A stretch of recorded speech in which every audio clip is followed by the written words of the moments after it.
Iran believes it solved the aircraft carrier problem.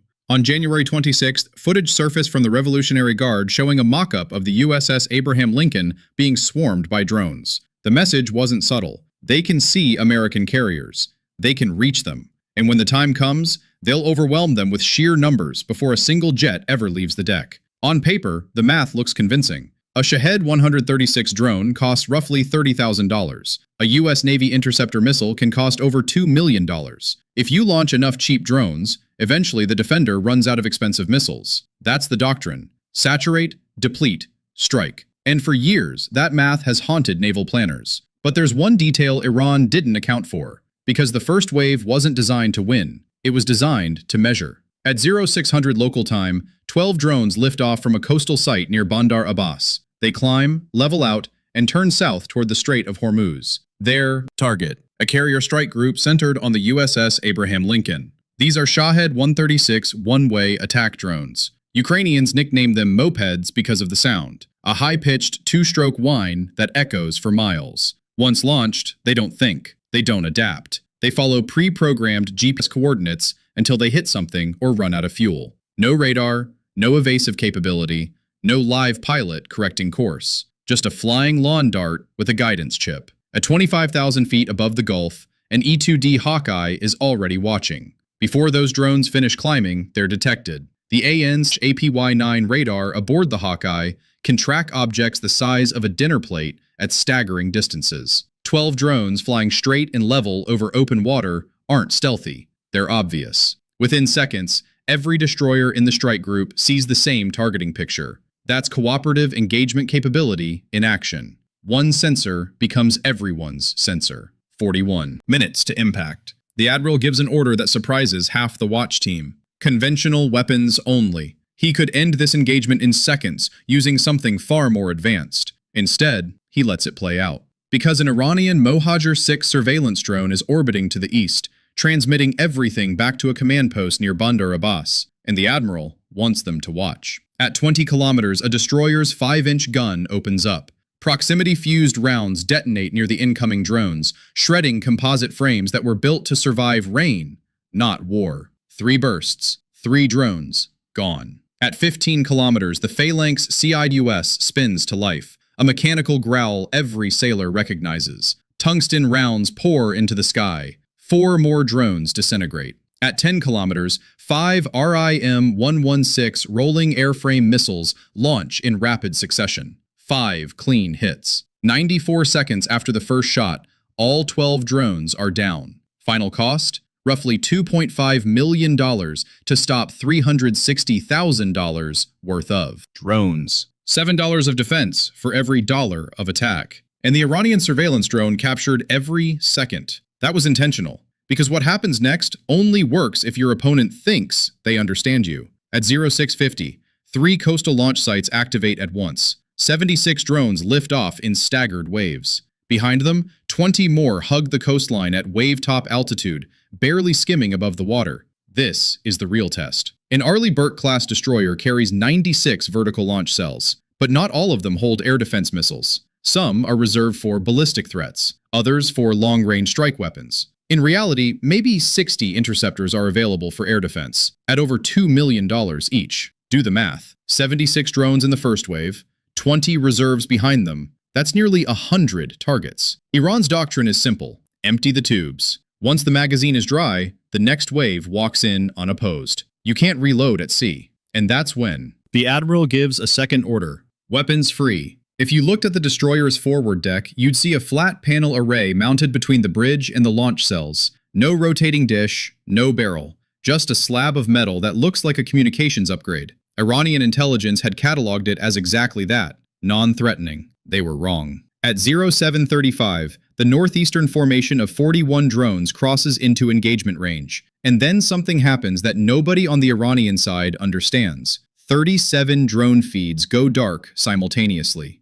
No explosions, no smoke trails, no missile warnings, just static. What they were watching was the first operational deployment of a shipboard high-powered microwave weapon, Project Meteor. It doesn't fire missiles, it doesn't burn through armor, It floods the sky with focused microwave energy tuned to overwhelm electronics. A Shahed's GPS system operates on milliamps. Meteor delivers amps. That difference is fatal. Behind that flat panel are thousands of gallium nitride semiconductor elements, a material that only recently matured enough for weapons-grade applications. They combine energy into a coherent beam and steer it electronically at the speed of light. Within seconds, 37 drones simply lose their minds. Guidance chips overload. Circuits fry. Control surfaces freeze. They don't explode. They just nose over and fall. 4 drones at the edge of the formation survive the first pulse, riding the boundary where energy density drops. 6-second recharge. The beam shifts 15 degrees. 4 more fall. Eastern formation next. 35 drones vanish in under 20 seconds. 76 drones eliminated. Missiles expended? 0. The vertical launch cells Iran planned to empty remain full. But Meteor isn't invincible, and Iran accidentally finds its weakness. The 20 reserve drones drop to 20 feet above the waves. At that altitude, they disappear into sea clutter. Radar returns. Blend with whitecaps. The Hawkeye loses track. Shipboard radar struggles to separate them from noise. Meteor needs targeting data. Without a track, it's just an expensive space heater. 12 minutes to estimated arrival. For the first time all morning, uncertainty creeps into the strike group. Somewhere below the radar horizon, 20 warheads are closing at nearly 3 kilometers per minute. At 11 kilometers, a merchant tanker forces the sea skimmers slightly above the horizon. Contacts reacquired. 2 pulses. 16 drones fall. 2 slip through at extreme edge detection range. Phalanx handles them in short, violent bursts. 96 launched, 96 down. And in Tehran, analysts are staring at satellite imagery trying to understand why there are no interceptor trails. So at 0800, they escalate. 2 Khalij Fars anti-ship ballistic missiles roar skyward from mobile launchers near Shiraz. Mach 3 terminal descent. Electro-optical seekers. Heavy warheads. At the same time, 80 more drones launch from 4 separate sites, and 6 fast attack boats surge from Bandar Abbas harbor, each armed with anti-ship cruise missiles. 3 threat axes, 3 timelines. This is the scenario Iranian war colleges have taught for 2 decades. Overload every domain at once. The ballistic missiles demand SM-2 interceptors. Nothing else in the inventory can stop a Mach 3 descending warhead. 4 SM-2s launch. And here's the problem nobody outside naval circles talks about. A microwave pulse doesn't know friend from foe. If an SM-2 passes through Meteor's cone at the wrong moment, its guidance package fries, just like a drone's GPS chip. For 11 seconds while those interceptors transit the sector, Meteor must go dark in that direction. That creates a gap. And in modern naval warfare, gaps are where ships die. The solution isn't human reflex, it's automation. Aegis begins sector scheduling in milliseconds. The battle space is divided into time slices. Meteor, assigned clear arcs. SM-2S routed through safe corridors. Helicopter flight paths deconflicted before takeoff. It looks less like combat and more like choreography. 1 half-second timing error, and you've just disabled your own missile. But there is no error. SM-2S intercept both ballistic threats at altitude. During the brief blackout, Meteor pulses south and east, eliminating drone clusters approaching from alternate bearings. The moment the interceptors clear, the beam slews back north and resumes. Simultaneously, an MH-60 Seahawk hunts the fast attack boats well outside any active microwave sector. 6 Hellfires. 6 boats destroyed before they reach cruise missile range. 80 additional drones enter engagement range.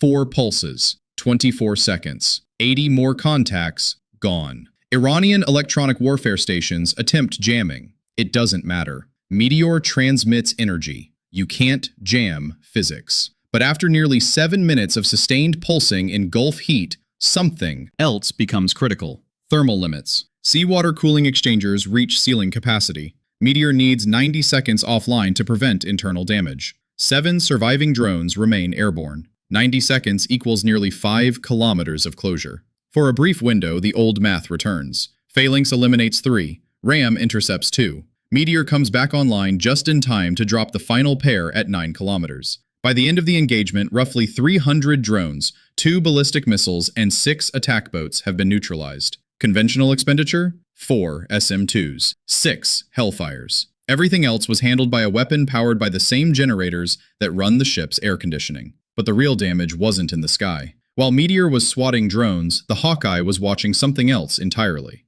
Every launch site that opened its blast doors exposed its exact coordinates. Mobile launchers were tracked from concealment to firing positions. Coastal radar. Stations activated and revealed their operating frequencies. Iran didn't just lose drones.